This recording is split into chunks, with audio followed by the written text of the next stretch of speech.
Somos la generación más preparada, carrera, máster, tesis, cinturón y airbag, amplia experiencia en el sector de la colisión. De sol a sol todos los días, pico y pala. ¿Qué haces con tu vida? Estudias y trabajas. Domingo de desconexión, WhatsApp del Señor, gracias al Señor.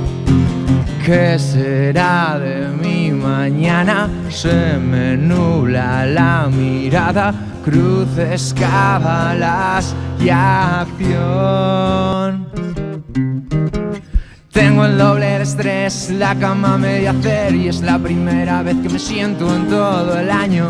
Sube el alquiler, no llego a fin de mes, y eso que voy corriendo como un galgo. Va a explotarme la sien y me pica la piel, todos son pulgas a perro flaco. Y aunque mi boca en ocasiones se amedrente y diga que estoy bien, estoy bastante harto.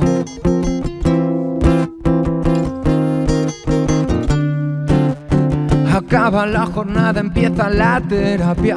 Hoy se han quemado otras 16 hectáreas. Se antoja complicada la reforestación.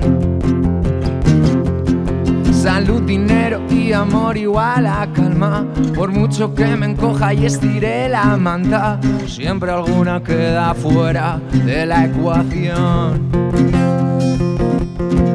¿Qué sería de mis semanas sin mis fieles camaradas? Cruces, cábalas y acción. Tengo el doble de estrés, la cama media hacer, y es la primera vez que me siento en todo el año. Sube el alquiler, no llego a fin de mes, y eso que voy corriendo como un galgo. Va a explotarme la sien y me pica la piel, todos son pulgas a perro flaco. Y aunque mi boca en ocasiones se amedrente y diga que estoy bien, estoy bastante harto. Estoy bastante harto.